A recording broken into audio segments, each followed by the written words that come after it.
강도진은 대저택의 대리석 복도에 멈춰 섰다. 그의 손에는 여전히 서류 가방이 들려 있었다. 그는 누구에게도 일찍 귀국한다는 말을 하지 않았다. 사흘 밤낮으로 이어진 해외 출장 회의로 인해 그의 셔츠는 구겨져 있었고 두 눈은 피로했으며 아내를 홀로 두었다는 죄책감에 마음이 무거웠다. 그저 아내 혜인을 찾고 싶었다. 어쩌면 그녀를 안아주고 너무 오래 혼자 두어 미안하다고 사과하고 싶었는지도 모른다. 그때 반쯤 열린 거실 문틈으로 어머니의 목소리가 들려왔다. 그 아이가 강씨 가문의 핏줄로 태어난다 해도 신영주 여사가 차갑게 말했다. 내 눈에 흙이 들어가기 전까지는 절대 이 집안 호적에 올리지 못할 거다. 거실 안 혜인은 창백한 톤의 소파 옆에 서서 임신한 배를 보호하듯 한 손으로 감싸 안고 있었다. 그녀의 얼굴은 차분했지만 하늘색 인부복 위로 놓인 손가락은 미세하게 떨리고 있었다. 어머님께서 제 이름을 가족관계증명서에서 파내실 순 있겠죠. 혜인이 나지막이 말했다. 하지만 제 아이를 저에게서 빼앗을 순 없습니다. 신 여사는 건조한 헛웃음을 터뜨렸다. 내 아이? 이 가문을 차지하기 위해 네가 놓은 최고의 덫을 말하는 거겠지. 가방 손잡이를 쥐고 있는 도진의 손에 힘이 들어갔다. 높은 통유리창 너머로 황금빛 저녁 햇살이 쏟아져 들어오고 있었지만 이 방은 마치 감옥 같았다. 거실의 유리 탁자 위에는 열린 서류 봉투, 합의 이혼 및 비밀유지 계약서, 그리고 은장 만년필이 단정하게 놓여 있었다. 서명해. 신 여사가 명령했다. 오늘 당장 이 집에서 나가라. 돈은 챙겨줄 테니 품위 있게 사라져. 혜인은 서류를 내려다보았다. 그러고는 지난 몇 달간 도진의 앞에서는 늘 자신에게 미소를 지어주었던 그 여자를 바라보았다. 그리고 도진은 처음으로 깨달았다. 자신의 집은 아내를 보호하고 있었던 것이 아니었다. 아내를 부서뜨리고 있었다. 신영주 여사는 언성을 높이지 않았다. 그래서 더 끔찍했다. 그녀의 잔인함은 천둥처럼 몰아치지 않고 얼음처럼 서서히 얼어붙게 만들었다. 흠잡을 데 없는 크림색 정장의 목에는 진주 목걸이를 걸고 단 한 가닥의 흐트러짐도 없이 은빛 섞인 머리를 올린 그녀는 완벽한 자태로 탁자 옆에 서 있었다. 혜인 앞에는 새하얀 종이, 검은 잉크, 그리고 마치 칼처럼 놓인 만년필이 있었다. 도진은 문가에 선 채 숨을 쉴 수가 없었다. 서명해. 신 여사가 다시 말했다. 혜인은 만년필로 손을 뻗지 않았다. 대신 그녀는 등받이에서 허리를 꼿꼿하게 세우며 서늘한 눈빛으로 시어머니를 똑바로 마주 보았다. 그 어떤 모욕 앞에서도 시선을 피하던 과거의 그녀가 아니었다. 신 여사가 몸을 약간 숙였다. 넌 오늘 이 집에서 나가는 거다. 조용히 소란 피우지 말고 기자들도 달고 오지 말고 얄팍한 감정 연기도 집어치워. 그녀는 잘 다듬어진 손톱으로 서류를 톡톡 두드렸다. 다른 곳에서 새 출발을 하기에 충분한 돈을 받게 될 거다. 괜찮은 아파트 산후조리원 그리고 사생활.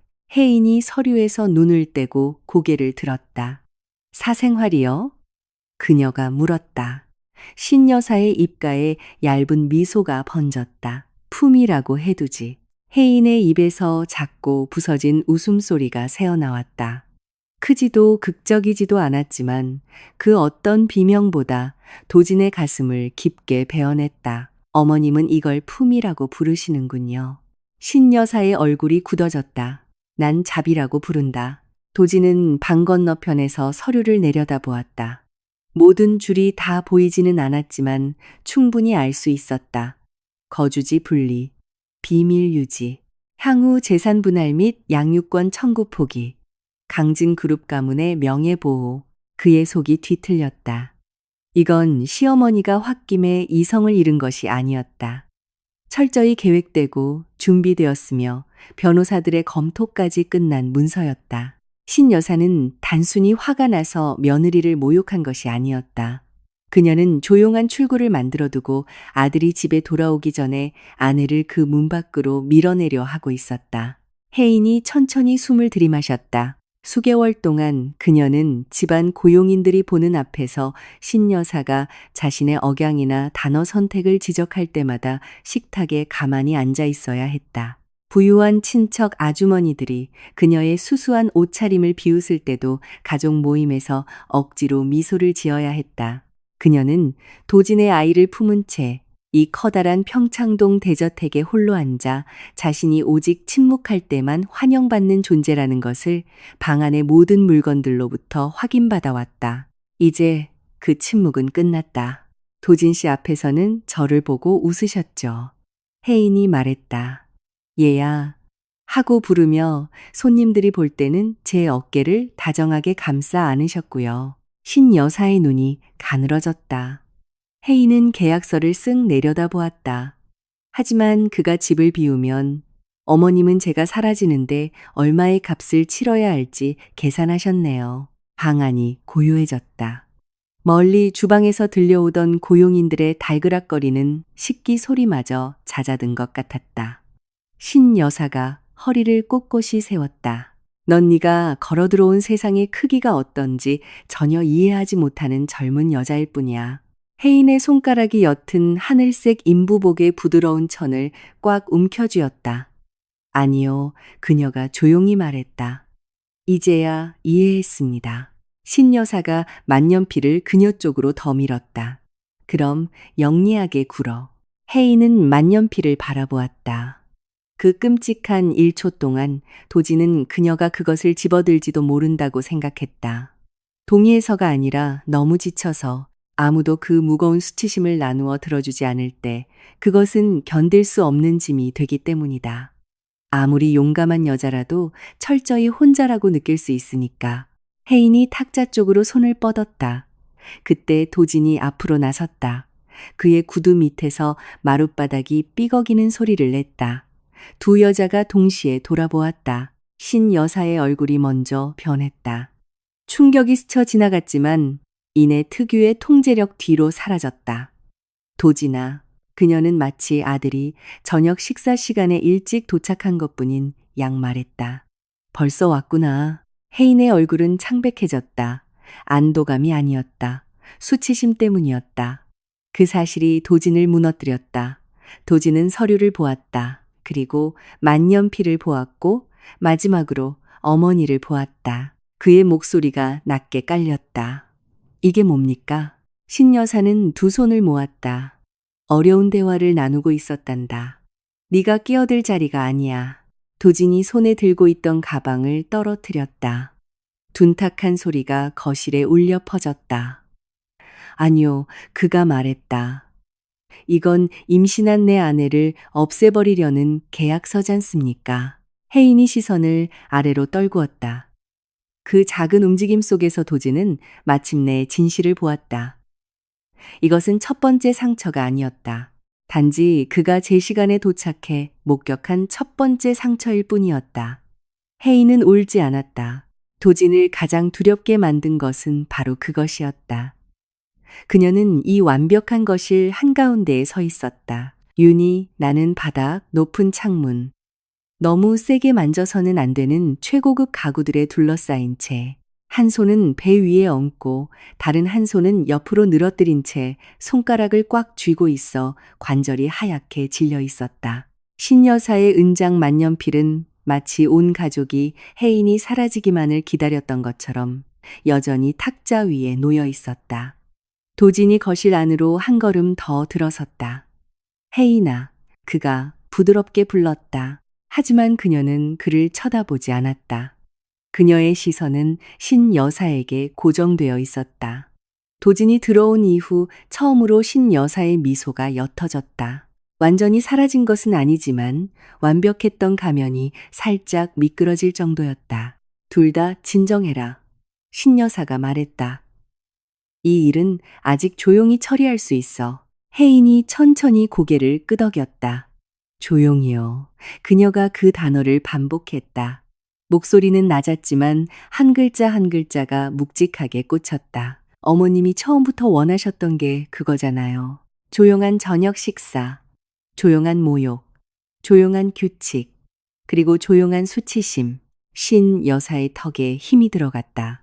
도진은 두 사람을 번갈아 보았다. 아내의 문장 하나하나가 그동안 그가 외면하려 했던 문들을 열어젖히고 있었다. 혜인이 도진 쪽으로 약간 몸을 돌렸지만 여전히 그의 눈은 마주치지 않았다. 도진 씨, 이 집에서 조용하다는 게 어떤 소리인지 알아요? 그가 아무 말도 하지 못하자 그녀가 계속했다. 그건 도우미 아주머니들이 다 보는 앞에서 어머님이 내 발음을 지적할 때 아무도 못 들은 척하는 소리예요. 친척들이 내 수수한 옷차림을 비웃을 때 당신은 무심코 휴대폰만 확인하고 있는 소리죠. 내가 여기서 몸이 안 좋다고 말하면 당신이 적응할 시간이 필요할 뿐이야 라고 대답하는 소리예요. 도진의 얼굴이 굳어졌다. 조각난 기억들이 한꺼번에 밀려왔다. 따뜻한 샹들리에 불빛 아래의 가족 저녁 식사.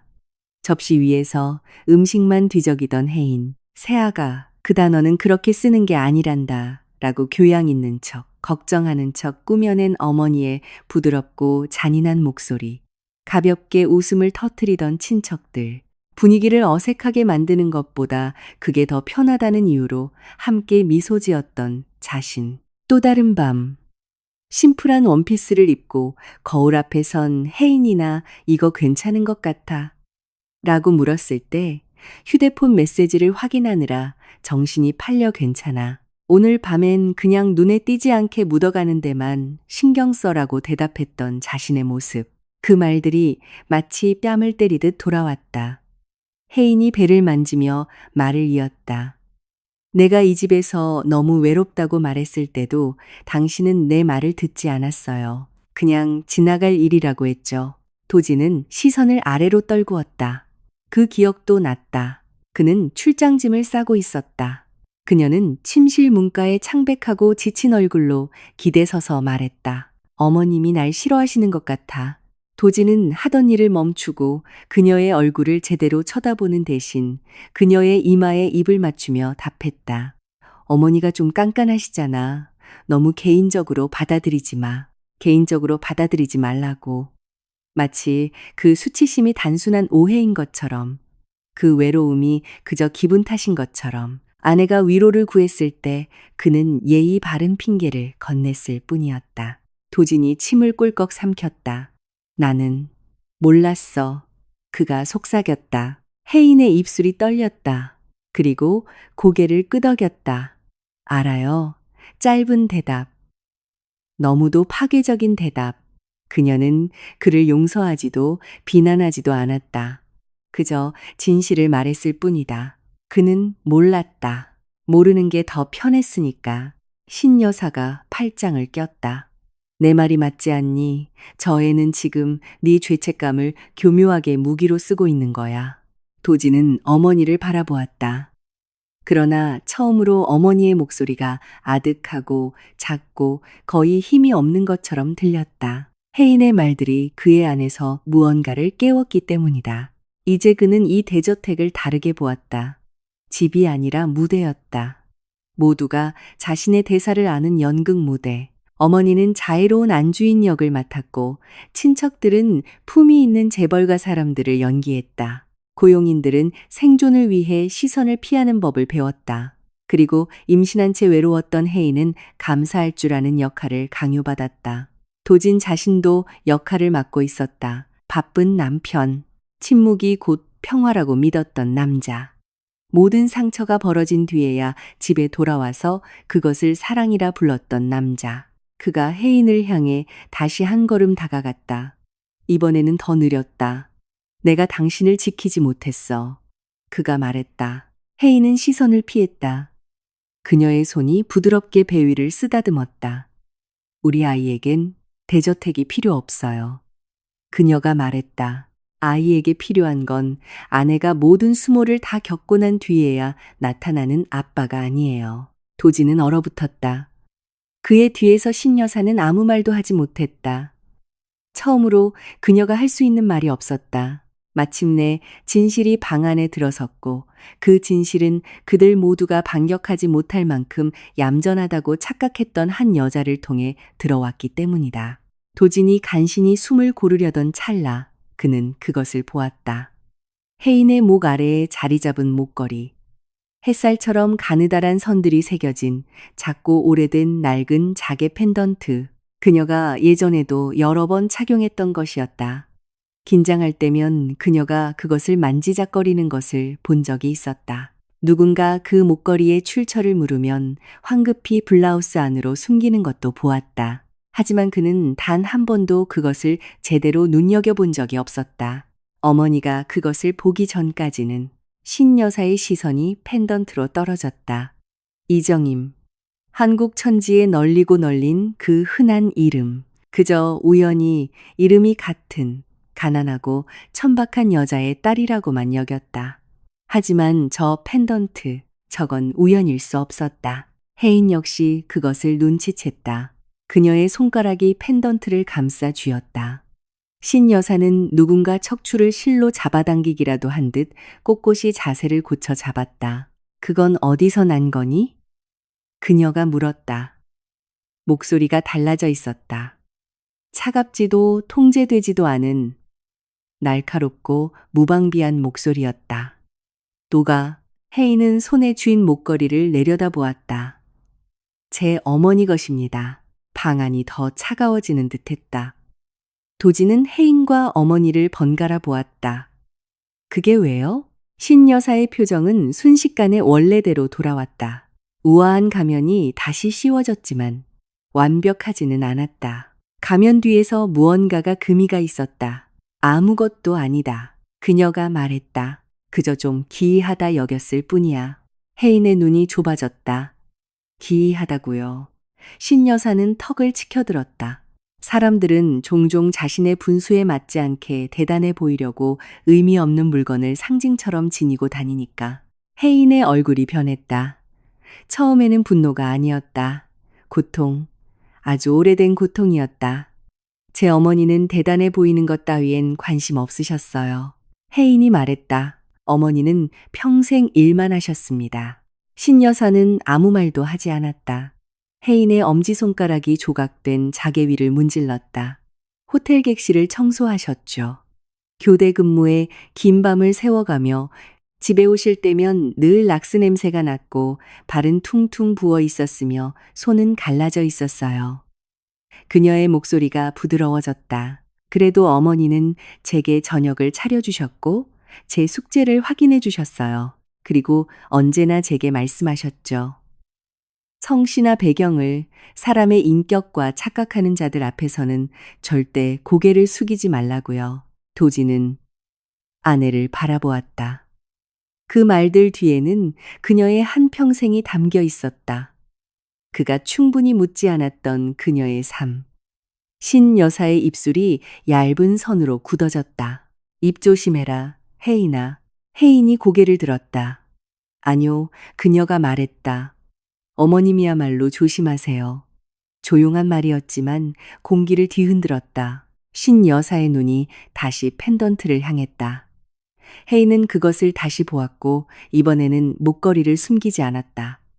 그녀는 펜던트를 완전히 꺼내 빛 아래로 드러냈다. 작은 자개 펜던트가 저녁의 마지막 푸른빛을 받아 새겨진 선들이 그녀의 피부 위에서 은은하게 반짝였다. 제 어머니는 매일 이걸 목에 걸고 다니셨어요. 혜인이 말했다. 자신의 것을 정당하게 주장할 권리를 단 한 번도 허락받지 못했던 분의 물건이라고 하셨죠.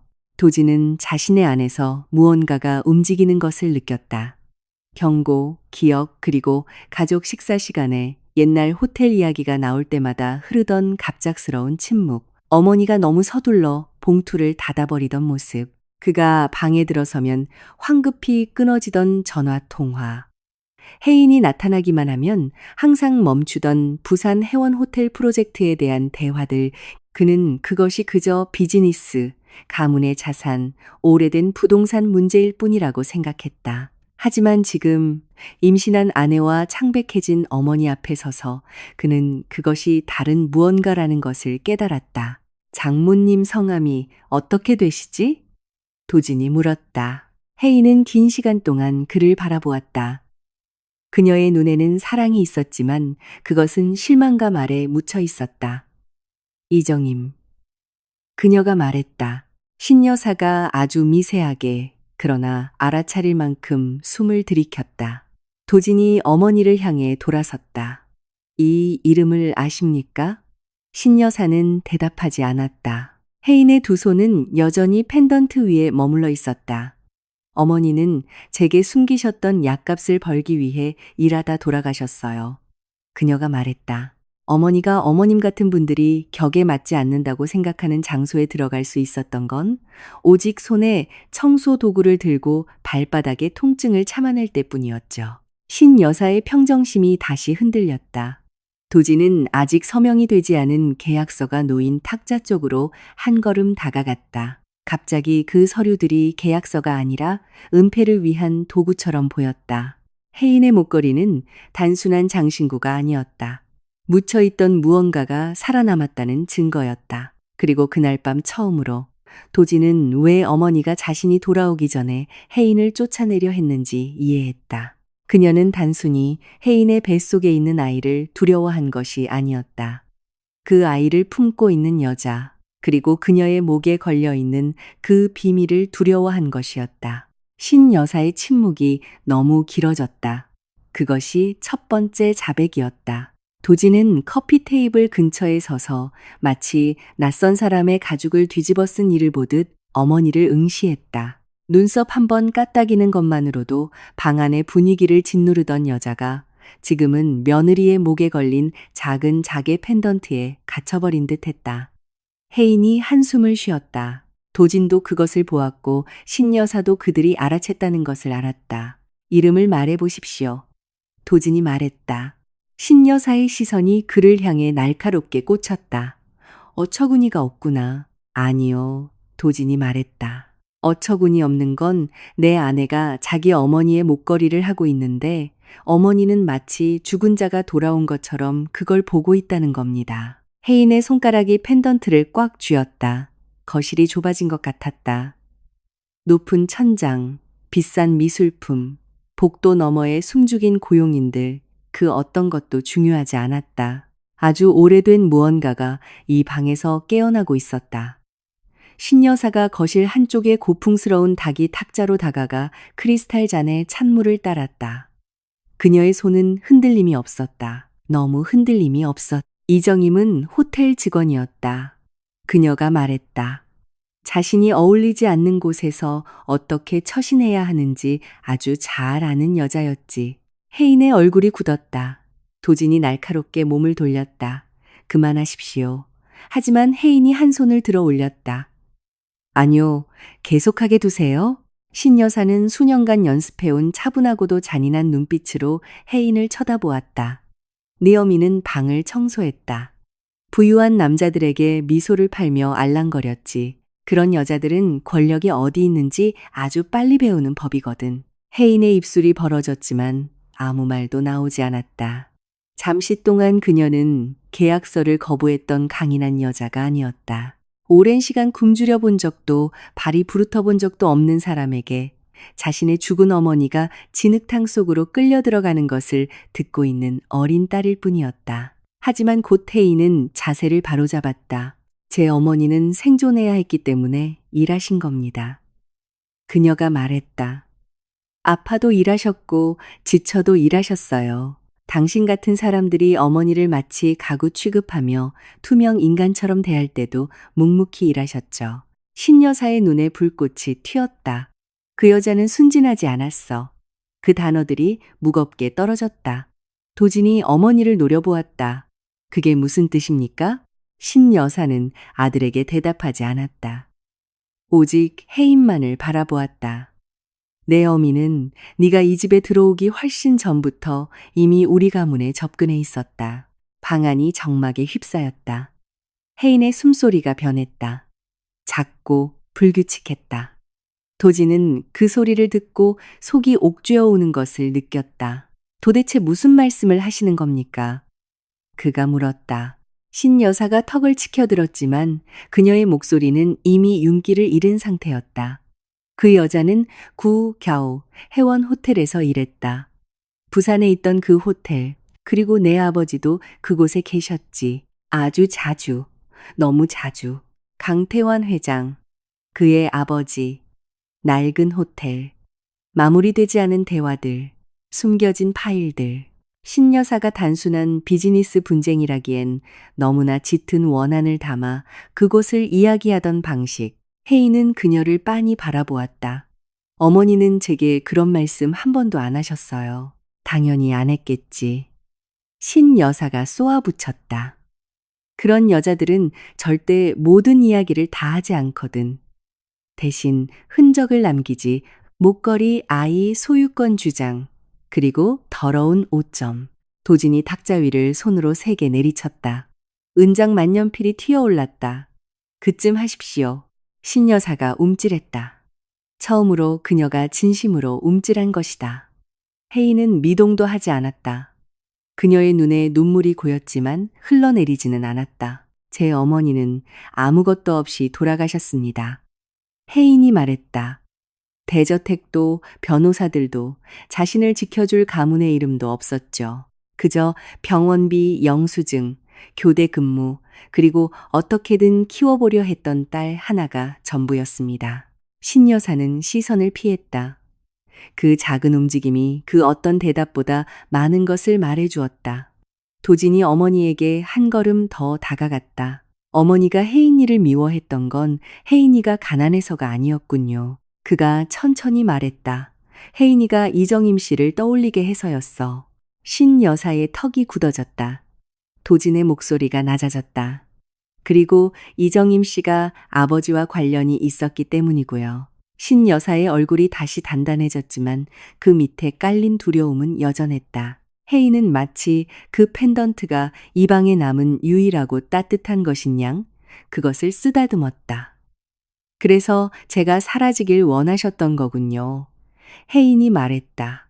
내 아이 때문이 아니었어요. 도진 씨 때문만도 아니었고요. 그녀는 탁자 위에 놓인 서명되지 않은 서류를 내려다보았다. 어머님은 제가 제 어머니가 알았던 진실을 찾아낼까봐 두려웠던 겁니다. 신여사의 눈이 타올랐다. 넌 아무것도 모른다. 혜인이 한 걸음 앞으로 나섰다. 네, 그녀가 말했다. 하지만 어머님은 아시죠? 대저택이 숨을 죽인 듯 했다. 창밖으로 먼 곳에 도심불빛이 반짝이기 시작했다. 저택 안 도진은 어머니를 바라보며 뼈아픈 선명함으로 진실을 깨달았다. 이것은 결코 계급이나 임신만의 문제가 아니었다. 이정임에 관한 것이었다. 그의 아버지에 관한 것이었고 혜인이 그 증거를 목에 걸고 이 가문에 발을 들이기 전까지 신여사가 수년 동안 묻어버리려 했던 비밀에 관한 것이었다. 도진은 어머니가 변명하기를 기다리지 않았다.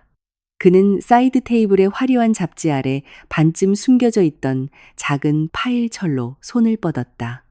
신여사가 빠르게 움직였다. 너무 빨랐다. 그거 건드리지 마. 그녀가 날카롭게 외쳤다. 도진은 파일을 손에 쥔 채 멈춰 섰다. 방 안의 공기가 또 한 번 바뀌었다. 혜인은 문가 근처에 서서 한 손은 배를 감싸고 목에는 자개 펜던트를 빛내며 서 있었다. 그녀의 얼굴은 이제 공포 때문이 아니라 과거가 자신을 향해 걸어오고 있다는 끔찍한 예감 때문에 창백해져 있었다. 도진이 파일을 열었다. 그 안에는 오래된 서류 사본, 찢어진 사진, 몇 장의 자필 메모, 그리고 붉은 펜으로 동그라미 쳐진 이름들이 있었다. 이정임 그랜드 해원 호텔, 지분 양도, 미등록 소유권 청구. 도진은 그 단어들을 읽고 또 읽었다. 그의 목소리가 거칠게 갈라졌다. 이게 다 뭡니까? 신여사의 눈이 차갑게 굳었다. 가족 사업일 뿐이다. 혜인이 조심스럽게 다가갔다. 제 어머니 이름이 그 파일 안에 있군요. 신여사는 혜인을 노려보았다. 그렇다고 그게 내 것이 되는 건 아니야. 혜인은 흠칫 놀랐지만 시선을 피하지 않았다. 도진이 찢어진 사진을 펼쳤다. 그 사진에는 하얀 외벽이 아직 새 것처럼 보이고 발코니가 바다를 향해 두 팔을 벌린 듯 서 있던 시절의 옛 바닷가 호텔이 담겨 있었다. 호텔 입구 근처에는 젊은 시절의 이정임이 유니폼을 입은 채 머리를 뒤로 묶고 똑같은 자개 목걸이 위에 손을 가볍게 얹고 서 있었다. 그리고 그 곁에 도진의 아버지가 서 있었다. 닿아 있지도 미소 짓지도 않았지만 그 사진은 비밀을 품은 것처럼 둘 사이의 거리가 가까웠다. 도진의 가슴이 쿵 하고 내려앉았다. 이게 부산에 있던 그 해원 호텔이군요. 그가 말했다. 신여사는 아무 말도 하지 않았다. 혜인은 사진을 응시했다. 그녀의 숨결이 떨렸다. 제 어머니가 거기서 일하셨어요. 그녀가 속삭였다. 도진은 다시 서류들을 뒤적였다. 호텔의 초기 리모델링에 관한 메모, 소유권 분쟁, 대중에게 공개되지 않은 이면 계약서, 그리고 이정임의 이름이 삭제된 후 처리된 지분량도 서류가 있었다. 삭제. 그 단어가 범죄처럼 종이 위에 남겨져 있었다. 혜인은 몸을 지탱하기 위해 의자 등받이를 잡았다. 어머니는 항상 그 호텔이 특별하다고 하셨어요. 그녀가 말했다. 이유는 절대 말씀하지 않으셨죠. 그저 어떤 장소는 부자들이 잊어버리더라도 그곳을 직접 지은 사람들을 기억한단다 라고만 하셨어요. 신여사의 얼굴이 일그러졌다. 그 여자가 네 머릿속을 쓸데없는 헛소리로 채워놓았구나. 혜인이 그녀를 쳐다보았다. 아니요. 어머니는 제 삶을 노동과 생존과 존엄으로 채워주셨습니다. 도진은 또 다른 종이를 발견했다. 낡고 접혀 있으며 서명되지 않은 편지였다. 하지만 필체는 아버지의 것이었다. 그는 처음엔 소리내어 읽지 않았다. 그의 눈이 문장들을 훑어내려 갈 때마다 그의 얼굴이 변했다. 후회, 충격, 수치심. 혜인이 그를 지켜보았다. 뭐라고 적혀 있나요? 도진이 마른 침을 삼켰다. 이정임 씨가 호텔에 대한 정당한 지분을 가지고 있다고 적혀 있어. 신여사가 고개를 돌렸다. 혜인은 완전히 굳어버렸다. 도진이 거의 속삭임에 가까운 목소리로 계속 읽었다. 이 호텔이 세워진 핵심 부지는 원래 이정임 씨 가문의 소유였어. 그녀가 땅을 내어주고 초기 기획에 헌신하지 않았다면 이 호텔은 시작조차 못했을 거라고 적혀 있어. 그리고 그 권리를 강탈당한 뒤 입막음을 위해 청소부로 전락했다는 것도 약속이 있었다고. 그리고 그는 어머니를 보았다. 그게 묻혀버렸다고. 신여사의 목소리가 유리창이 깨지듯 갈라졌다. 넌 무슨 일이 있었는지 모른다.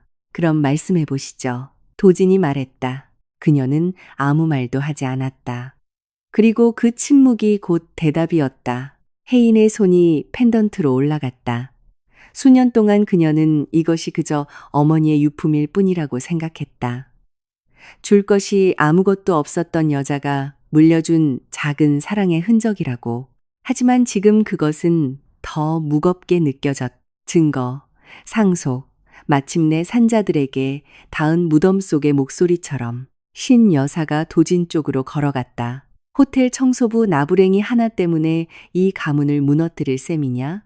도진은 마치 어머니를 생전 처음 보는 사람처럼 바라보았다. 아니요, 그가 말했다. 가문을 무너뜨린 건 제가 아니라 어머니입니다. 혜인이 눈을 감았다. 마침내 눈물 한 방울이 뺨을 타고 흘러내렸다. 약해서가 아니었다. 매일 밤 지쳐서 돌아오던 어머니를 바라보던 그녀 안의 작은 소녀가 이제야 진실을 알게 되었기 때문이다. 그녀의 어머니는 투명 인간이 아니었다. 지워진 것이었다. 그리고 지금 그녀 앞에 서 있는 가족이 그 일을 도운 자들이었다. 대저택은 이제 고요했다. 서류들은 펼쳐져 있었고 도진의 손에 들린 사진은 미세하게 떨렸다. 신여사가 돈과 예의범절, 대리석 바닥 아래 파묻어 두었던 비밀이 마침내 수면 위로 산산조각 나며 드러났다. 낡은 그랜드 해원 호텔은 강씨 가문의 이름으로만 지어진 것이 아니었다. 그 일부분은 이정임의 것이었고 그녀를 통해 혜인의 것이기도 했다. 혜인은 파일 쪽으로 손을 뻗지 않았다.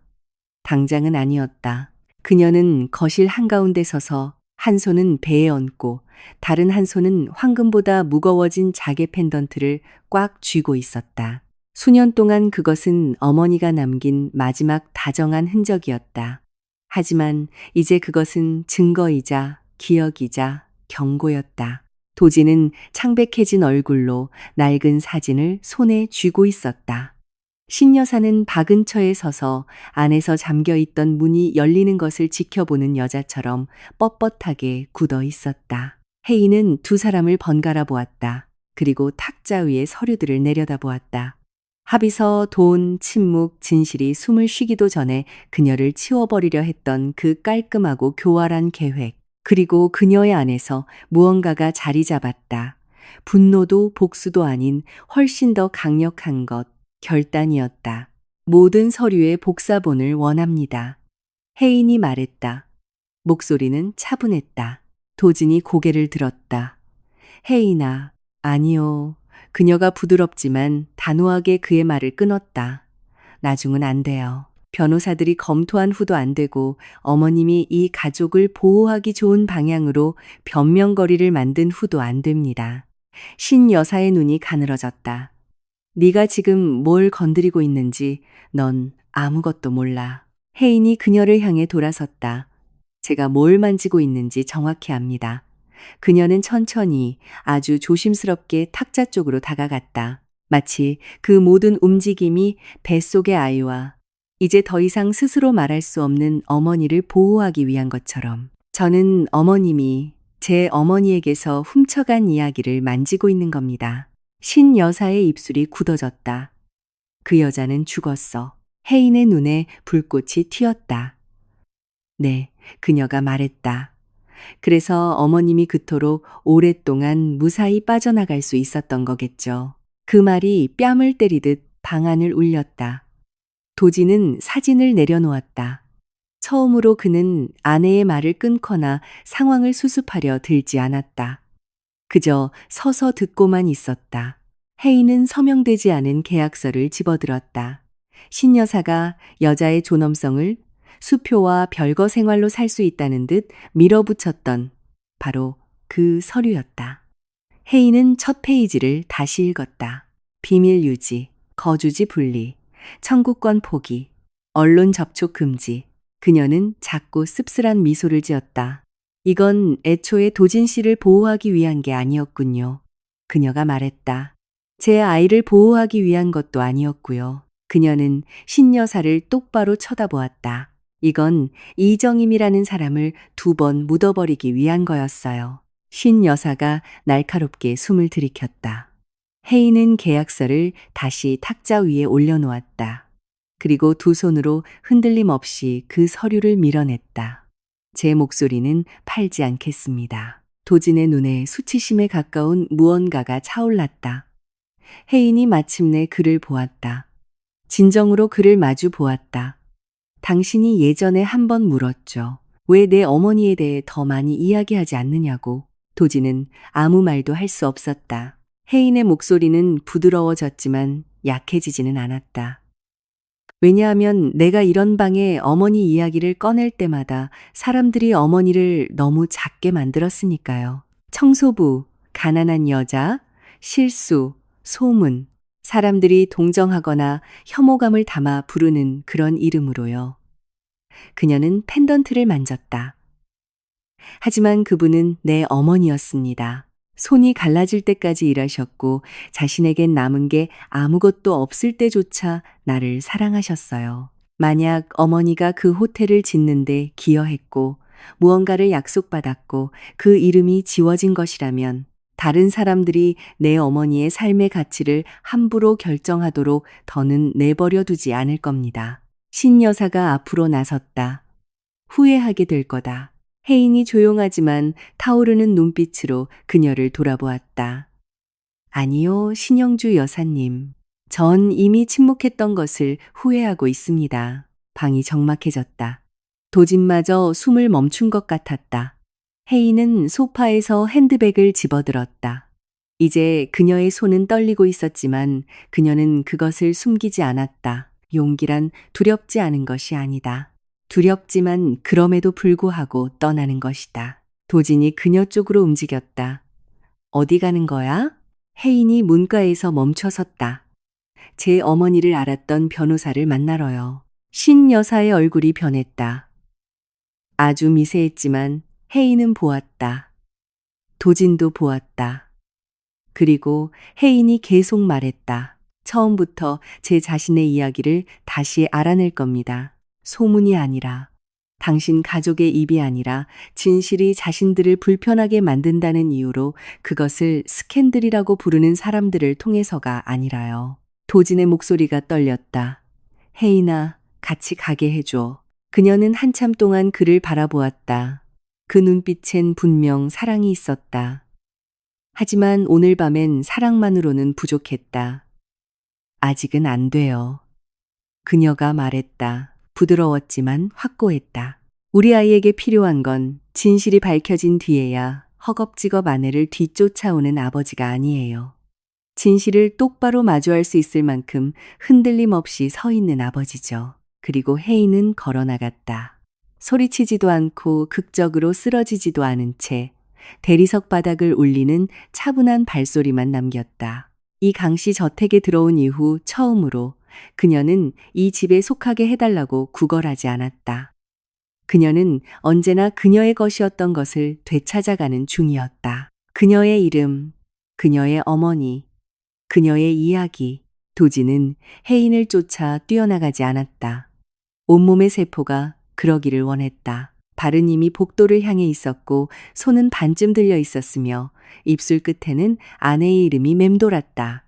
하지만 그는 멈췄다. 왜냐하면 처음으로 혜인이 자신에게 무엇이 필요한지 정확히 말해 주었기 때문이다. 구조가 아니라, 연설이 아니라, 뒤늦은 약속이 아니라 그녀는 그가 멈춰서서 진실을 직면하기를 원했다. 그래서 그는 다시 신 여사를 향해 돌아섰다.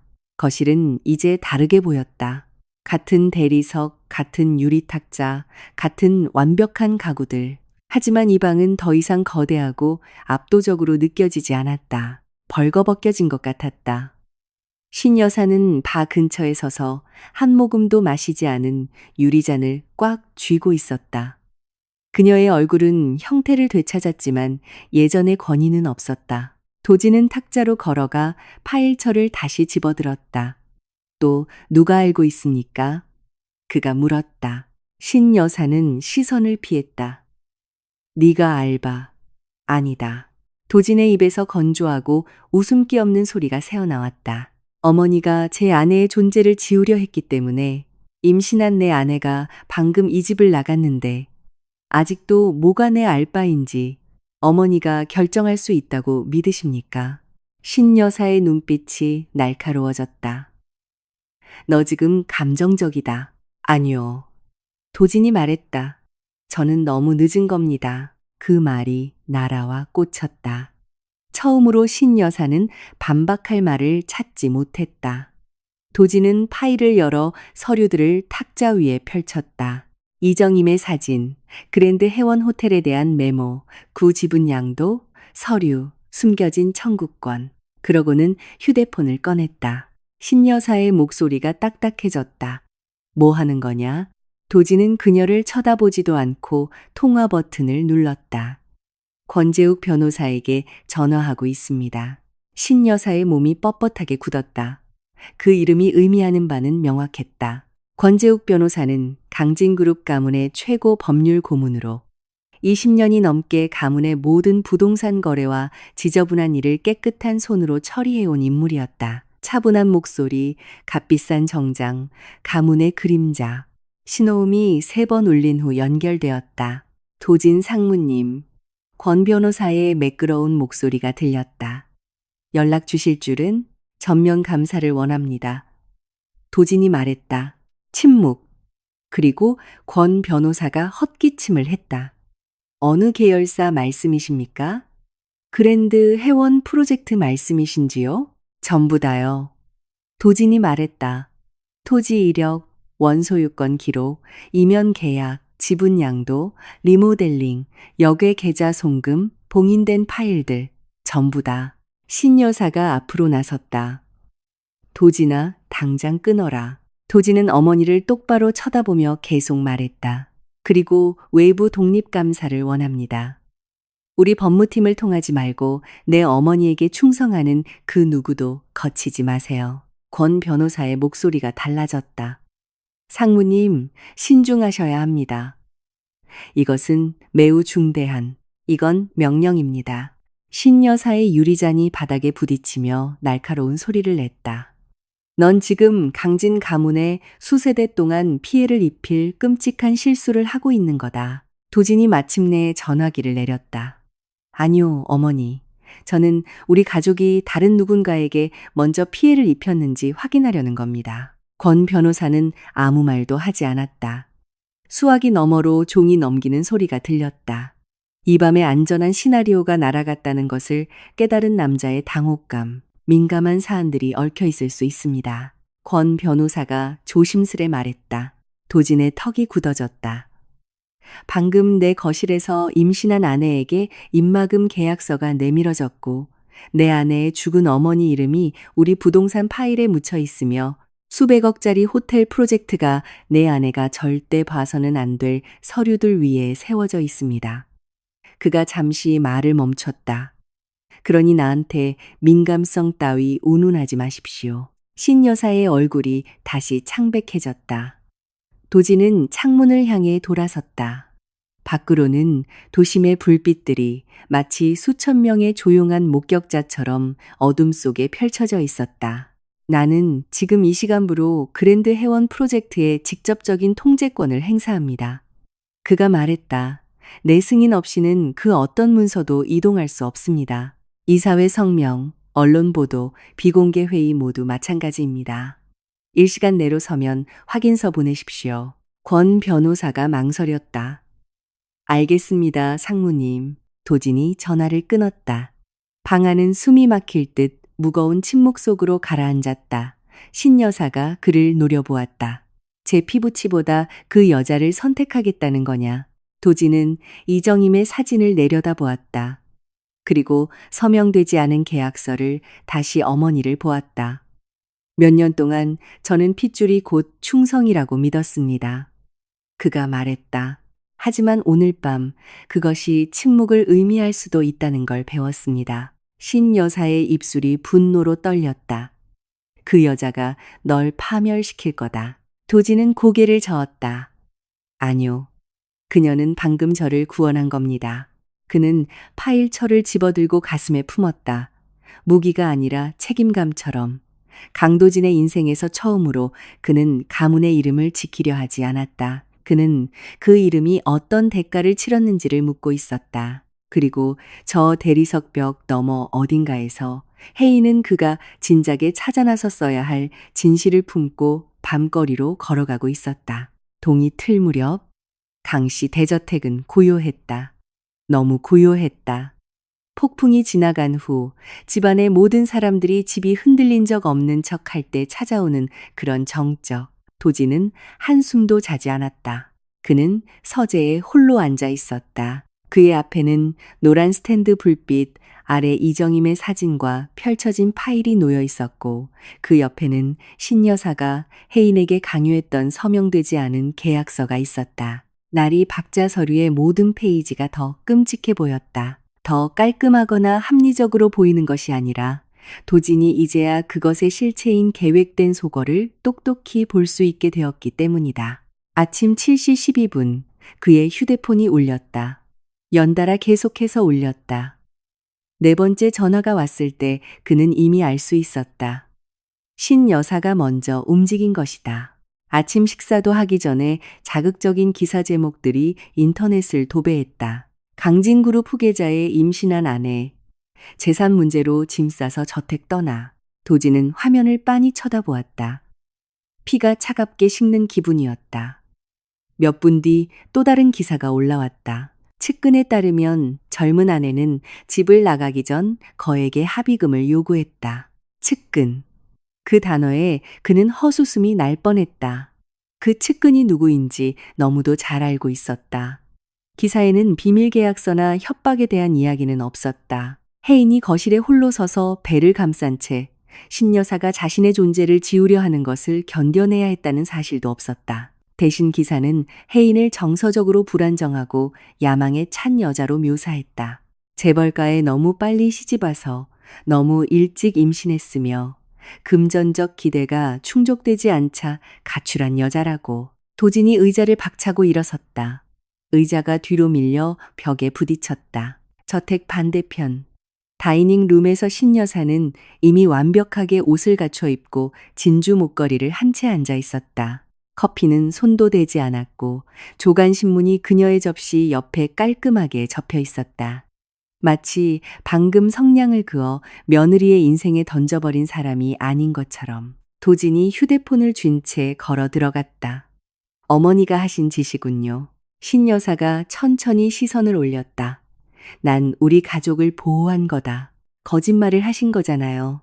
그 아이가 입을 열어 가짜 소설을 쓰기 전에 내가 먼저 사실을 바로잡은 것뿐이야. 도진의 휴대폰을 쥔 손에 힘이 들어갔다. 혜인이가 집을 나간 건 어머니가 돈으로 그 사람 입을 막으려 했기 때문입니다. 신 여사의 표정은 변함이 없었다. 그런 여자들은 압박을 가하면 언제 돈을 받아내는 게 가장 이득인지 기가 막히게 아는 법이지. 도진은 그녀를 잠시 응시했다. 자신을 키워준 어머니라는 여자가 낯설게 느껴졌다. 아니, 어쩌면 이제야 그녀의 진짜 모습을 본 것인지도 모른다. 혜인이를 벌주려고 언론에 이런 찌라시를 흘리신 겁니까? 신 여사가 찻잔을 내려놓았다. 아니, 도진아. 세상 사람들은 가장 먼저 듣는 이야기를 진실로 믿기 때문에 그런 거란다. 그 말은 소름 끼치도록 정확하게 꽂혔다. 혜인이 진실을 안고 집을 나서자마자 신 여사는 그 진실을 수치심으로 덮어버린 것이다. 도심 반대편. 혜인은 한때 어머니의 변호를 맡았던 노상철 변호사의 사무실 대기실에 앉아 있었다. 무릎 위에 뒤집어둔 휴대폰이 계속해서 진동했다. 그녀는 손대지 않았다. 이미 알고 있었다. 사람들이 문자를 보내기 시작했다. 누군가는 걱정으로, 누군가는 호기심으로, 또 누군가는 모욕처럼 느껴지는 동정심으로. 그녀의 손이 배 위에서 미세하게 떨렸다. 아이가 움직였고 혜인은 눈을 감았다. 여긴 안 돼. 지금은 안 돼. 권력자들이 지어 올린 또 다른 방에서 무너지지 않겠다고 그녀는 스스로에게 약속했다. 노상철 변호사가 사무실 문을 열었다. 그는 그녀의 예상보다 더 나이가 들었고 백발의 마른 체형이었다. 입고 있는 정장 소매 끝은 달아 있었다. 그가 혜인의 목에 걸린 작의 펜던트를 보았을 때 그의 얼굴이 부드러워졌다. 어머니를 많이 닮으셨군요. 그가 말했다. 그 순간 혜인은 하마터면 울음을 터뜨릴 뻔했다. 아주 아슬아슬했지만 그녀는 꾹 참아 넘겼다. 언론 기사들이 제 이름을 난도질하고 있어요. 그녀가 말했다. 신영주 여사님은 제가 돈 때문에 집을 나갔다고 사람들이 믿기를 바라시죠. 노 변호사의 눈빛이 짙어졌다. 그래서 돈 때문이었습니까? 혜인이 그를 똑바로 바라보았다. 아니요. 그는 짧게 고개를 끄덕였다. 그럼 신중하게 반격해야겠군요. 혜인이 자세를 고쳐 앉았다. 전 복수를 원하는 게 아닙니다. 알고 있습니다. 도진 씨를 파멸시키고 싶은 것도 아니에요. 이해합니다. 그녀의 목소리는 떨렸지만 두 눈은 맑게 빛났다. 전 진실이 그들의 거짓말보다 오래 살아남기를 원합니다. 다시 강씨 저택. 도진은 권재욱 변호사에게 다시 전화를 걸었다. 가문 차원의 성명은 일절 내지 마십시오. 도진이 말했다. 더 이상의 언론 플레이도 익명의 측근 인용도 없습니다. 내 아내를 공격하는 기사가 단 하나라도 더 올라온다면 어머니가 혜인이에게 내밀었던 그 입막음 계약서를 내 손으로 언론에 뿌리겠습니다. 그의 뒤 문가에 서 있던 신 여사의 얼굴이 무섭게 굳어졌다. 도진은 뒤돌아보지 않고 말을 이었다. 그리고 권 변호사, 어젯밤과 관련된 모든 연락 기록과 문서를 보존하기 시작하십시오. 침묵이 흘렀다. 이윽고 권 변호사가 조용히 대답했다. 알겠습니다. 도진이 전화를 끊자 등 뒤에서 신 여사가 입을 열었다. 도진이 돌아섰다. 아니요. 그가 말했다. 어머니 스스로 까발려지신 겁니다. 밖은 이제 완전히 밝아져 있었다. 차들이 아침 거리를 달리고 사람들의 휴대폰 화면이 켜졌다. 낯선 사람들은 자극적인 헤드라인을 읽고 그들에게 주어진 이야기를 그대로 믿었다. 하지만 시내 반대편, 낡은 변호사 사무실에서 헤이는 마침내 자신의 휴대폰을 집어들었다. 그녀는 거짓말들을 하나하나 읽었다. 입술이 일자로 굳어졌다. 그리고 그녀는 휴대폰을 책상 위에 내려놓고 노상철 변호사를 보았다. 입장문 쓰는 것 좀 도와주세요. 그녀의 목소리는 이제 차분했다. 부서지지도 애원하지도 않았다. 신 여사가 속삭임으로 전쟁을 시작했으니 헤이는 품위로 답할 차례였다. 헤이는 분노로 입장문을 쓰지 않았다. 그 점이 노상철 변호사를 놀라게 했다. 그는 이전에 거대한 재벌가에 의해 파괴된 사람들을 많이 보아왔다. 그의 사무실에 걸어 들어온 사람들은 대개 분노의 차손을 떨며 자신에게 고통을 준 모든 이름들을 불태워버리고 싶어 했다. 하지만 헤이는 한 손은 배 위에, 다른 한 손은 어머니의 낡은 자개 펜던트 곁에 둔 채 그와 마주 앉아 있었다. 얼굴은 지쳐 보였고 눈은 충혈되어 있었지만 목소리만은 평온했다. 그들처럼 보이고 싶지 않아요. 그녀가 말했다. 노 변호사가 돋보기 안경 너머로 그녀를 바라보았다. 그들 누구 말입니까? 혜인이 책상 위에 여전히 떠있는 악의적인 헤드라인 기사를 힐끗 보았다. 진실이 너무 두려운 나머지 수치심을 무기로 쓰는 사람들이요. 늙은 변호사는 천천히 의자에 기대앉았다. 잠시 동안 그는 아무 말도 하지 않았다. 그리고 마침내 고개를 끄덕였다. 좋습니다. 그가 말했다. 그럼 깔끔하게 가죠. 혜인은 빈 종이를 내려다 보았다. 첫 문장을 쓰는데 가장 오랜 시간이 걸렸다. 할 말이 없어서가 아니라 너무 많았기 때문이다. 그녀는 거실에서 들었던 신 여사의 그 서늘한 목소리, 계약서, 만년필, 너무 늦게 들어온 남편의 모습까지 모두 묘사할 수 있었다. 아직 세상에 나오지도 않은 아이가 위협받았다는 사실을 전 세계에 폭로할 수도 있었다. 복수는 쉬웠다. 하지만 품위를 지키는 데는 더 큰 힘이 필요했다. 같은 시각, 도지는 서재에 서서 권 변호사가 보낸 확인 이메일을 열어보았다. 도진 상무님의 승인 없이는 그랜드 해원 프로젝트에 관한 어떤 서류도 처리되지 않으며 전면적인 외부 독립 감사가 시작되었습니다. 도진이 이메일을 2번 읽었을 때 그의 휴대폰이 울렸다. 혜인의 입장문이 대중에게 공개되었다. 그는 손을 떨며 기사를 열었다. 저는 강진 가문에 그 어떤 금전적 요구도 한 적이 없습니다. 사익을 위해 어떤 협상도 시도하지 않았습니다.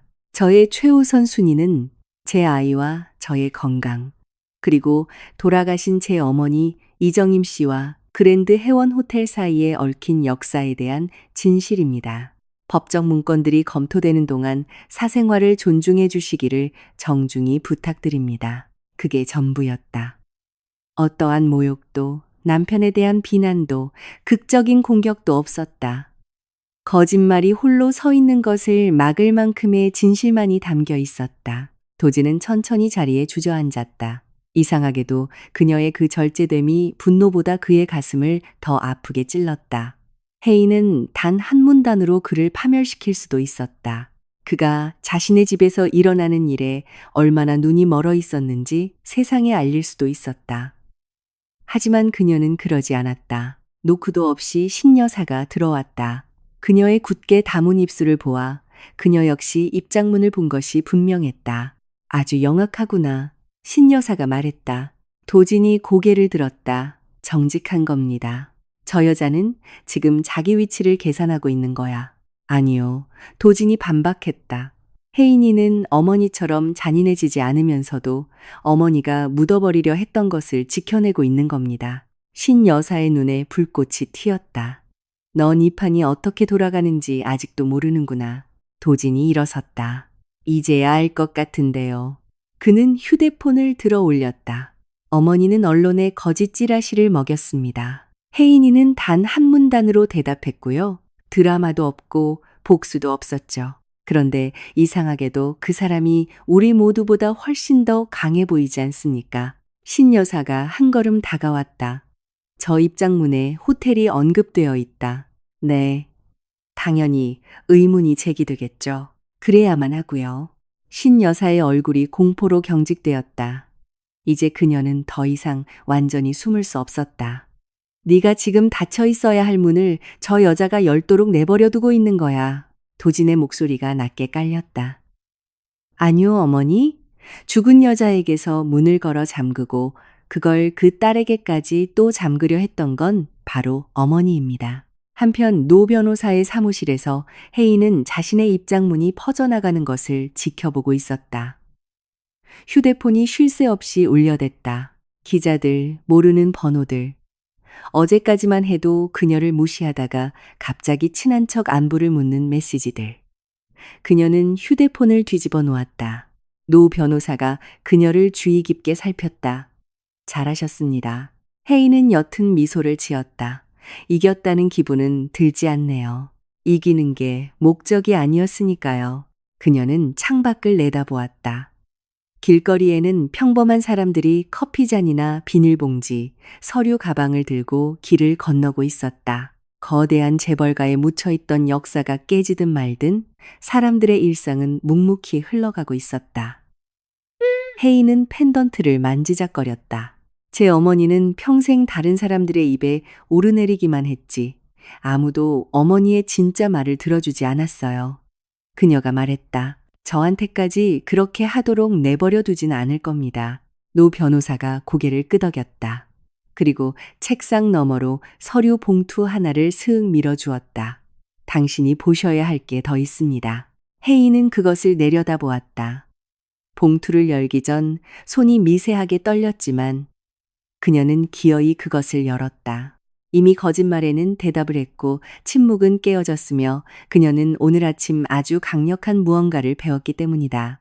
목소리를 내기 위해 꼭 소리를 질러야만 하는 것은 아니라는 사실을. 그저 진실을 말하고 사라지기를 거부하기만 하면 된다는 것을. 도지는 이미 최악의 진실이 밝혀졌다고 생각했다.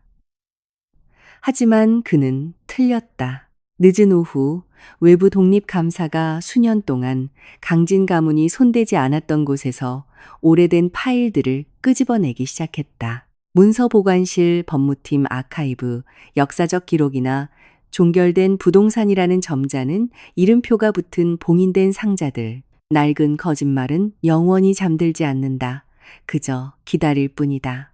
도지는 강진그룹 본사 회의실에서 소매를 걷어붙이고 넥타이를 헐렁하게 푼 채 권 변호사가 테이블 위에 올려놓은 서류 더미를 멍하니 응시했다. 권 변호사는 더 이상 여유로워 보이지 않았다. 그의 값비싼 평정심은 사라진 지 오래였다.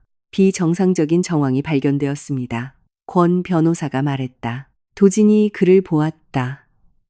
똑바로 말하세요. 권 변호사가 마른 침을 삼켰다. 호텔 소유권 양도가 최종 승인되기 직전 원소유권 기록이 변조되었습니다.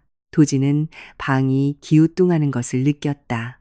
테이블 건너편에는 혜인의 어머니 이정임과 관련된 오래된 합의서 사본이 놓여 있었다. 그의 가족이 호텔 청소부의 헛소문, 골칫거리 정도로 치부했던 여자의 이름. 하지만 그곳에 그녀의 이름이, 서명이, 지분 요구가 분명히 존재했다. 도진이 천천히 종이를 집어들었다. 누가 이 변조를 지시했습니까?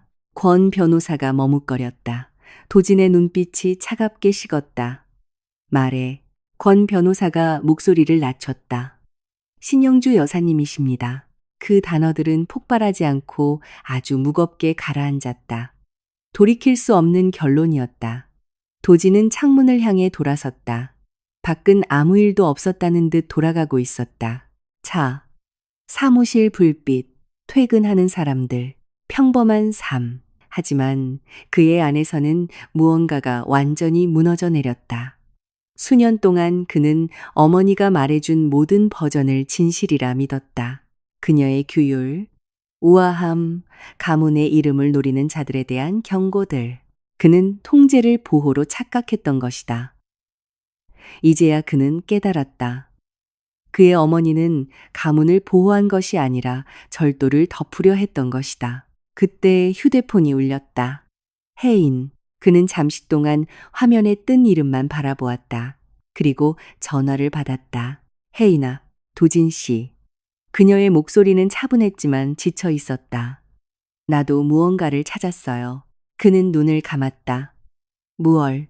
노 변호사는 혜인에게 이정임이 쓴 오래된 편지 한 통을 보여주었다.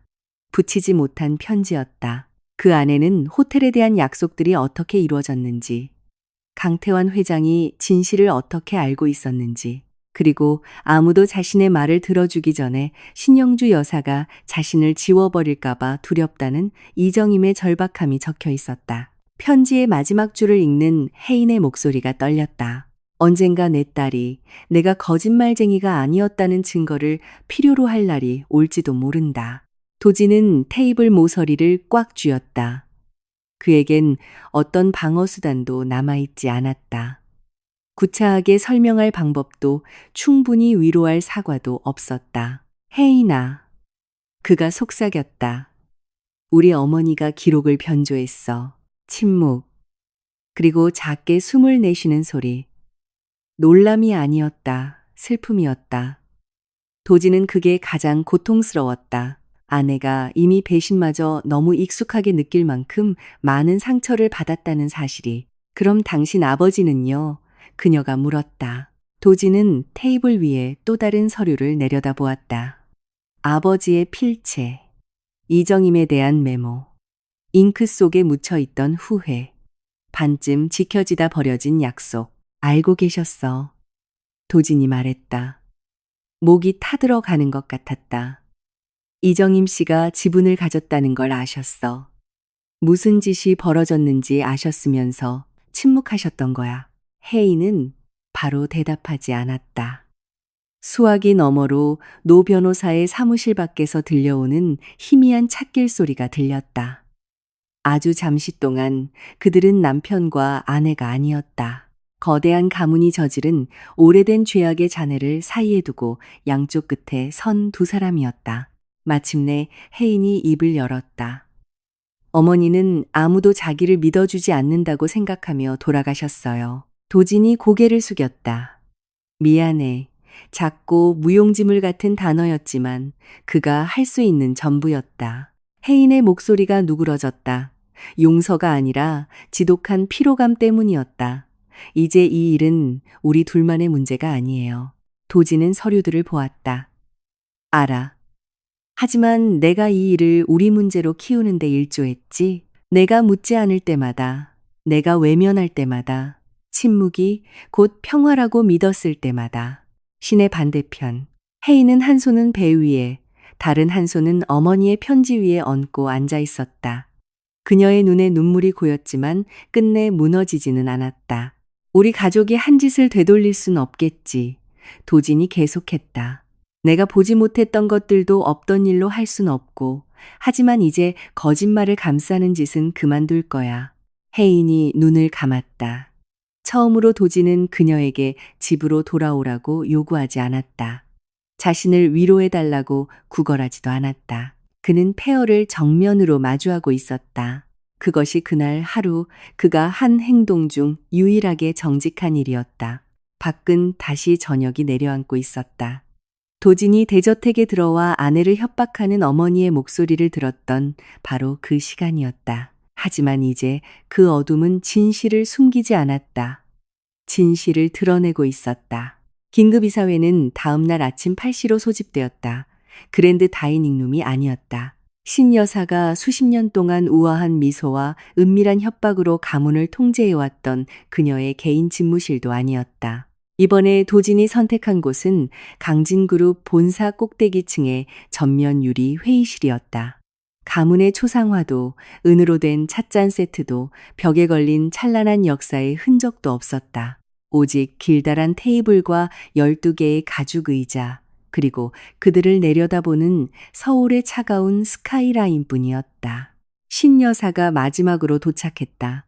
당연한 일이었다. 완벽한 크림색 정장에 진주 목걸이, 흐트러짐 없는 머리, 세상 어떤 일도 자신을 흔들 수 없다는 듯 꼿꼿이 치켜든 턱. 하지만 방 안의 모든 사람들은 무언가가 달라졌음을 직감하고 있었다.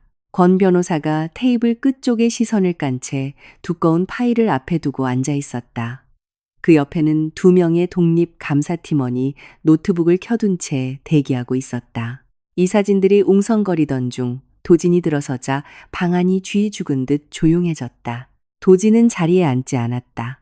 테이블 상석에 서서 잘 정리된 그랜드 해원 호텔의 파일들을 응시했다. 잠깐 동안 그는 신여사가 원했던 그 완벽하고 냉철하며 강력한 권력자의 모습 그대로였다. 그리고 그가 파일을 열었다. 회장님이 병상에 누우신 지난 3년 동안 신영주 여사님은 이 가문의 모든 권력을 통제해 오셨습니다. 하지만 이 시간부로 신영주 여사를 그랜드 해원 호텔 프로젝트와 관련된 모든 의사 결정권에서 박탈합니다. 신 여사의 시선이 그에게 날카롭게 꽂혔다. 아무도 숨소리조차 내지 않았다. 도진이 계속했다. 앞으로 신 여사님은 관련 서류를 검토할 수 없으며 서명을 인가할 수도, 법무팀과 접촉할 수도, 언론의 입장을 표명할 수도 없습니다. 해당 자산과 관련하여 강진 가문을 대표하는 어떠한 권한도 행사할 수 없습니다. 신 여사가 짧게 헛웃음을 쳤다.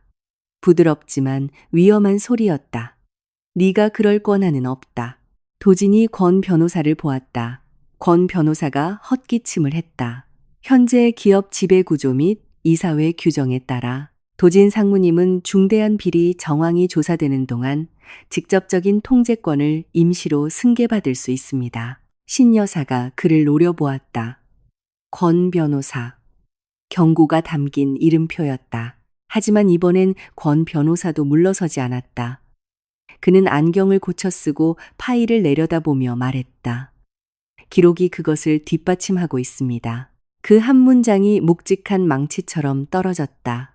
신 여사의 얼굴이 미세하게 굳었다. 회의실 안의 모두가 그것을 보았다. 도진이 서류 한 장을 테이블 중앙에 밀어놓았다. 이것은 변조된 소유권 기록입니다. 그리고 또 한 장. 이것은 고의로 누락된 이면 계약서입니다. 그리고 마지막으로 이것은 초기 호텔 투자에 대한 이정임 씨의 지분 청구권과 관련된 서신입니다. 신여사의 입술이 굳어졌다. 이정임은 그냥 호텔 직원이었다. 도진의 목소리는 차분했지만 단호했다. 그녀도 사람이었습니다. 방 안이 얼어붙었다. 그녀에겐 이름이 있었고 서명이 있었으며 정당한 권리가 있었습니다. 그리고 이 서류들에 따르면 우리 가족은 그 사실을 명백히 알고 있었습니다. 이 사진 중 한 명이 불편한 듯 몸을 뒤척였다. 신여사가 등받이에 기대며 말했다. 네, 아내가 내 판단력을 흐리고 있구나. 도진은 오랜 시간 그녀를 바라보았다. 아니요, 그가 말했다. 제 아내는 어머니가 저를 맹인으로 훈련시켜보지 못하게 만들었던 것들을 마침내 똑바로 보게 해주었습니다. 그 말이 분노보다 더 깊게 찔러 들어갔다. 신여사의 완벽했던 가면에 금이 갔다. 너는 그 혜인이라는 애가 순진무구하다고 생각하지? 그 애가 단지 우연히 그 목걸이를 걸고 우리 집에 굴러들어온 것 같아? 이게 네가 말하는 그 사랑이냐? 도진이 테이블 위로 두 손을 짚었다. 저는 어머니가 제가 돌아오기 전에 임신한 제 아내를 협박해 권리를 포기하라고 강요했다고 생각합니다. 방 안에 누구도 미동조차 하지 않았다. 저는 어머니가 해가 뜨기도 전에 언론에 거짓 찌라시를 뿌렸다고 생각합니다. 신여사의 눈이 타올랐다. 난 우리 가문의 이름을 지켰어. 도진이 천천히 고개를 끄덕였다. 네, 어머니는 항상 그걸 그렇게 부르셨죠. 그가 마지막 폴더를 덮으며 말했다. 하지만 이름을 지키는 것과 진실을 지키는 것은 다릅니다. 신의 반대편. 혜인은 노 변호사의 사무실에 앉아 도진이 보낸 보안 화상 링크를 통해 회의를 지켜보고 있었다. 그녀가 보여달라고 한 것이 아니었다. 그가 먼저 제공했다. 아무런 압박도 요구도 없었다. 그저 증명일 뿐이었다. 그녀는 한 손으로 배를 감싼 채 도진이 말하는 것을 들었다. 조사가 완료될 때까지 신영주 여사는 그랜드 해원 호텔에 대해 어떠한 권한도 갖지 못합니다. 신 여사가 일어섰다. 이 가문은 나를 모욕한 것을 후회하게 될 거다. 도진이 그녀와 시선을 맞췄다. 아니요, 어머니. 이 가문은 다른 사람들을 모욕하는 짓을 이제 막 끝냈을 뿐입니다. 강진그룹의 안주인으로 군림해온 신영주 여사의 평생에서 처음으로 그녀가 통제할 수 있는 공간이 사라졌다. 속삭이는 명령도, 뒤처리해줄 변호사도, 그녀를 보호해주던 거대한 침묵도 없었다. 투표가 진행되었다. 하나둘씩 손이 올라갔다. 처음엔 용기가 아니었다. 증거에 대한 두려움 때문이었지만 손은 올라갔다. 신 여사는 선체로 자신의 권력이 조용히 공식적으로 완벽하게 방을 빠져나가는 것을 지켜봐야 했다. 화면 속에서 도지는 미소 짓지 않았다. 그는 단지 서류들을 챙긴 후 아주 짧은 순간 카메라 렌즈를 응시했다. 용서를 구하는 남자의 표정이 아니었다. 마침내 용서를 구할 자격을 얻기 위해 첫걸음을 내딛는 남자의 표정이었다. 혜인은 대저택으로 돌아가지 않았다. 그날도 다음 날도 도진 역시 돌아오라고 요구하지 않았다. 처음으로 그는 깨달았다. 사랑이란 누군가를 상처받은 장소로 억지로 끌고 오는 것이 아님을. 사랑은 문을 열어두되 그 문을 가로막고 서 있지 않는 것임을. 그래서 그들은 중립적인 장소에서 만났다. 서초동 법원 근처의 작고 조용한 카페. 대리석 바닥도 화려한 가족 초상화도 못 들은 척하는 고용인들도 없었다. 오직 나무 테이블, 따뜻한 조명, 커피 향기, 그리고 창문을 잔잔하게 두드리는 빗소리뿐이었다. 혜인은 회색 코트를 입고 한 손은 배에 얹은 채 도착했다. 자개 펜던트는 셔츠깃 아래에 숨겨져 있었지만 도지는 그것이 그곳에 있다는 것을 알았다. 도지는 그녀를 보자 반사적으로 자리에서 벌떡 일어났다가 스스로를 멈춰 세웠다. 안녕. 그가 말했다. 혜인도 고개를 끄덕였다. 안녕. 그 짧은 두 단어 사이에 너무도 많은 역사가 담겨 있었다. 도지는 모든 것을 설명하고 싶었다. 긴급 이사회, 어머니의 권한 박탈, 내부 감사, 서류들, 자신이 한 통화들까지. 하지만 혜인은 이미 충분히 알고 있었다. 그리고 이 만남은 도진이 마침내 옳은 일을 했다는 것을 증명하기 위한 자리가 아니었다. 듣기 위한 자리였다. 그들은 마주 앉았다. 한동안 두 사람 모두 말이 없었다. 종업원이 혜인을 위한 차와 도진을 위한 블랙커피를 가져왔다. 혜인은 두 손으로 따뜻한 찻잔을 감싸쥐었고 도진은 그녀의 손가락이 살짝 부어있다는 것과 눈 밑에 짙은 피로의 그림자가 있다는 것을 눈치챘다. 예전에는 놓쳤던 것들이었다. 두 번 다시 놓치지 않을 것이다. 아파트를 하나 구했어요. 혜인이 말했다. 도진의 가슴이 덜컥 내려앉았다. 안전한 곳이야? 네. 필요한 건 없고? 그녀가 그를 보았다. 과거의 도진이었다면 그 질문을 친절이라고 착각했을 것이다. 하지만 이제 그는 그 질문 속에 숨어있는 위험을 알았다. 잘못된 방식으로 제공된 돈은 또 다른 통제가 될 수 있으니까. 그래서 그는 말을 고쳤다. 아주 조심스럽게. 내 말은 당신의 선택을 침해하지 않는 선에서 내가 어떤 지원을 해주면 될지 알려달라는 뜻이었어. 혜인의 표정이 아주 미세하게 변했다. 용서가 아니라 일말의 인정이었다. 그게 훨씬 나은 질문이네요. 그녀가 말했다. 도진이 고개를 끄덕였다. 배워가는 중이야. 혜인이 창밖을 바라보았다. 빗방울이 맺힌 유리창 너머로 우산을 쓴 채 횡단보도를 걷는 평범한 사람들이 보였다. 의사 선생님이 아이는 건강하대요. 그녀가 말했다. 도진은 1초간 눈을 감았다. 너무나 거대한 안도감이 밀려와 손이 다 떨릴 지경이었다. 정말 다행이다. 그가 속삭였다. 혜인이 그를 지켜보며 덧붙였다. 우리 아들 괜찮대요. 아들? 그 단어에 그는 거의 무너질 뻔했다. 입가에 미소가 번졌지만 너무 크게 웃지 않으려 애썼다. 그녀의 소식을 함부로 자신의 감격스러운 순간으로 독점해서는 안 된다는 것을 이제는 알았으니까. 혜인이 배 위를 부드럽게 쓸어내렸다. 난 내 아이가 전쟁터 한가운데서 자라는 걸 원치 않아요. 그렇게 되지 않을 거야. 어머님이 투표에서 한 번 졌다고 해서 다 끝난 건 아니잖아요. 도진이 고개를 끄덕였다. 당신 말이 맞아. 그의 순순한 인정에 혜인은 약간 놀란 듯했다. 그가 계속 말했다. 경계를 확실히 하겠다고 약속할게. 법적으로도 사적으로도 당신이 허락하지 않는 이상.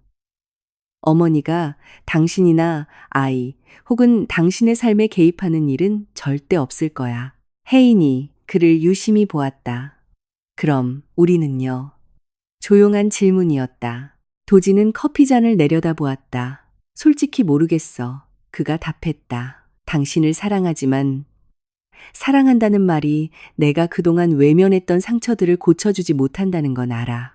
혜인의 눈이 슬픔으로 부드러워졌다. 맞아요. 고쳐주지 못하죠. 나는 신뢰를 강요하는 게 아니라 다시 얻고 싶어. 도진이 말했다. 그들과 젖은 거리 사이에 유리창을 타고 빗물이 흘러내렸다.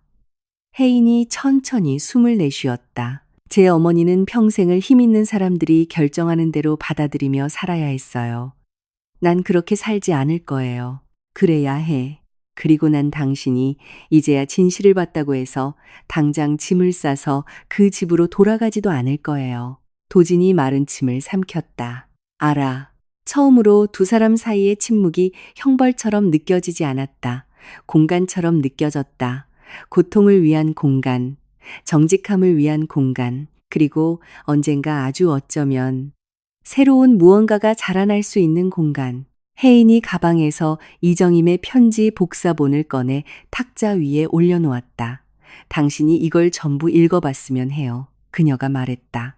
오늘 밤엔 나를 되찾으려는 남편으로서가 아니라 진실 앞에서 침묵했던 남자의 아들로서 읽어주세요. 도지는 마치 그것이 신성한 물건이라도 되는 양 조심스럽게 종이에 손을 댔다. 그럴게. 몇 분 후 혜인이 일어섰다. 도지는 그녀의 팔을 붙잡지 않았다. 가지 말라고 애원하지도 않았다. 그는 그저 문 앞까지 에스코트하며 비온 뒤의 서늘한 공기가 두 사람 사이를 식혀주도록 문을 열어주었을 뿐이다. 밖으로 나가기 전 혜인이 멈춰섰다. 당신은 너무 늦었어요, 도진 씨. 도진의 눈시울이 붉어졌다. 알아. 그녀가 그를 마주 보았다. 하지만 지금은 여기 있네요. 그리고 혜인은 빗속으로 걸어 나갔다. 한 손으로 그들의 아들을 보호하듯 감싸고 느리지만 단단한 걸음으로 자신의 삶을 향해 나아갔다. 도지는 쫓아가지도 통제하려 들지도 않고 그녀의 뒷모습을 지켜보았다. 한 손에는 편지를 든 채 마침내 치열한 극적인 재결합이 아니라 작고 진실하며 아주 느린 과정이라는 것을 깨달았다. 그리고 이번에는 상처가 굼기 전에 그가 먼저 그 자리에 나타나야 한다는 것도. 수개월 후 부산의 오래된 그랜드 해원 호텔이 다시 문을 열었다. 투자자들을 위해서도 카메라를 위해서도 아니었다. 이름이 잊혀졌던 사람들을 위해서였다. 혜인은 다시 빛나는 황동 샹들리에 아래 로비에 서서 갓 태어난 아들을 품에 안고 있었다. 도지는 그녀의 곁에 조용히 서 있었다. 더 이상 상황을 통제하려 들지 않고 묵묵히 자리를 지켰다. 그들 뒤 벽에는 아침 햇살을 받아 빛나는 새로운 청동 명판이 걸려 있었다. 이정임 기념 재단, 자신의 손과 희생, 그리고 존엄으로 이 장소를 지어 올린 노동자들을 기리며 혜인은 어머니의 자개 펜던트를 만졌다. 처음으로 그것이 무겁게 느껴지지 않았다. 살아 숨쉬는 것 같았다. 호텔리어를 꿈꾸는 어린 장학생들이 로비를 채웠다. 어떤 이들은 아주 가난한 가정에서 왔고 어떤 이들은 객실 청소부인 어머니를, 야간 교대 근무를 하는 아버지를, 수년간 묵묵히 고통을 참아온 조부모를 두고 있었다. 이제 그들의 미래에는 한 가지 이름이 붙어 있었다. 이정임의 이름. 도진이 혜인을 바라보았다. 내가 진작 알아봤어야 했는데. 그가 말했다. 혜인은 명판을 보았다가 자신의 아들을 내려다 보았다. 나도 그래요. 그녀가 속삭였다. 하지만 이젠 우리 아이가 볼 수 있겠죠. 품 안에 아기가 꼼지락거렸다. 활짝 열린 문 너머로 바닷바람이 로비로 밀려 들어왔다. 그리고 그 호텔 안. 마침내 진실이 온전한 제자리를 찾았다. 때로는 가장 깊은 상처가 낯선 이로부터 오는 것이 아닐 때가 있다. 그것은 침묵에서, 외면에서, 진실보다 편안함을 선택하는 데서 온다. 하지만 누군가가 마침내 용기를 내어 이렇게 말할 때 치유는 시작된다.